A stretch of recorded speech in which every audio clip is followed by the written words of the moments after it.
It took a while to train the real estate agent. And it's challenging when you're doing your first deal and you're also training the agent. The agent that I was referred, or who was referred to me, great agent, but what had been focused on primary residence people up until that point. So everyone who wanted to buy a starter home for their family or upgrade to a larger liability, he worked with them. He had never worked with investors. So therefore, I would initially get a lot of emails with MLS printouts or just certain homes, and it would be irrelevant to me, because if I don't know what the rent is for those homes, then it's of no value to me. Because all I needed to know was what is the purchase price, what does it rent for, and how much is it to get it move-in ready. Those are the three things that I was looking for.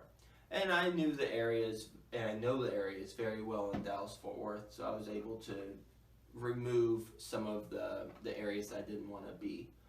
But initially, it was January of 2009 that I started working with Gary. This is the real estate agent's name.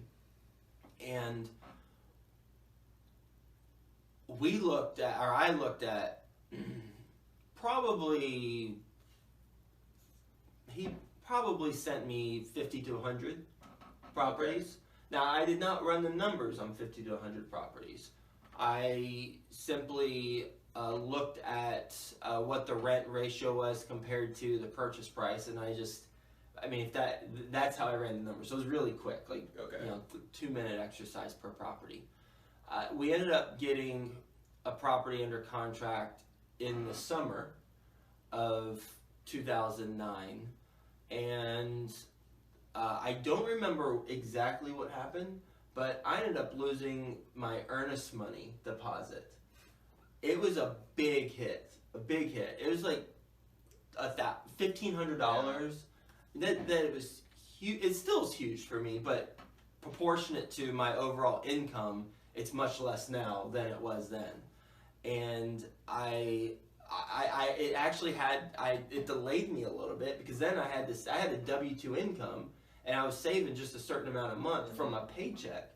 So I had to delay the purchase a couple months longer to save up that money that I had just lost. And I wish I could remember that, Alyssa, but ultimately we made my earnest money non-refundable, and we shouldn't have, because we backed out of the deal due to the inspection issues, and we weren't paying attention to the calendar or the contract. So I guess that's the lesson: pay attention to the calendar and the contract when you're doing a deal. And that was before I'd ever purchased a property. I lost like $1,500.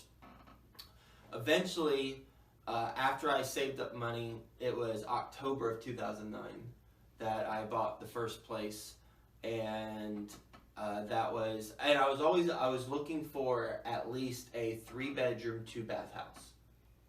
I wanted at least 3-bedroom, 2 baths, because I wanted ideally families to move in, rent to everyone, but that's the type of home I was looking for. And this house is a 4-bedroom, 2-bath house in Duncanville, Texas, that I ended up getting for $76,000. So about 7-8 months after you first met the agent and started training him, getting about 100 deals sent to you, and after losing your money, a couple $100,000 in earnest money, you're able to find a deal in October. So I guess I have 2 follow-up questions. The first one is maybe touch a little bit about how you train this agent, because I think that's interesting that you don't have to find. Because I go on bigger podcasts all the time, and I'll see people asking about, how do I find an investor-friendly agent? And I personally never seen someone say, well, find a residential agent and just train them. So I think that would be something interesting to learn about. And then secondly, you said how you had your criteria for the house you're looking for, 3-bed, 2-bath. I think last time you said that you wanted to find a property that capped with $100 per door. Maybe talk a little bit about why you kind of came up with that? Where'd that come from? Because obviously you didn't know anything about real estate before, and then you had this criteria. Maybe talk a little bit about how you decided to say, hey, this is what I want to look for because of these reasons. I trained the agent by simply saying, hey, I'm much different from your typical buyer. And I actually had a document I created for him. And it was 3 things I look for in a house and the characteristics of my ideal single family house. Okay. And I'd be happy to share that with everyone listening. You can email info@joefairless.com. And this is what I gave my agent whenever I was looking and then buying homes. And this was in 2009 to 2012, I believe, is when I bought my last house. And so the 3 things: 1, has to cost less than $1,000 to be move-in ready for a tenant. 2, has to have at least $10,000 in equity in it. And 3, has to make, at closing, has to have at least $10,000 of equity in it. And then 3, has to make at least $100 a month in rent, or $100 a month in profit after all expenses are paid. And there's a link to an online calculator that's free to use that's in this document. And again, best ever listeners, just email info@joefairless.com and we'll get you that document. Happy to provide that to you. And then in that same document, underneath, it says characteristics of my single family house.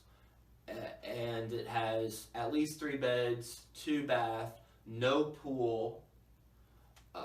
And the reason why I don't want a pool is because liability, number 1, but then 2, it will cancel out a lot of renters because they don't want to deal with the maintenance of a pool. Yeah. I want the house to take up as much of the land as possible because that will benefit me with depreciation. Okay. Because you depreciate the home over a certain period of time, whereas the land you're now not able to do that. Okay. So you get more tax benefits. The larger the house eats up the lot, the better off you are on taxes for depreciation. I wanted no part of HOAs. I broke my rule on the house number 2. Talk about it in a second. And there's like a list of probably like 9 or 10 things. I don't remember all of them off the top of my head, but you can get that document and happy to you can read through all of it.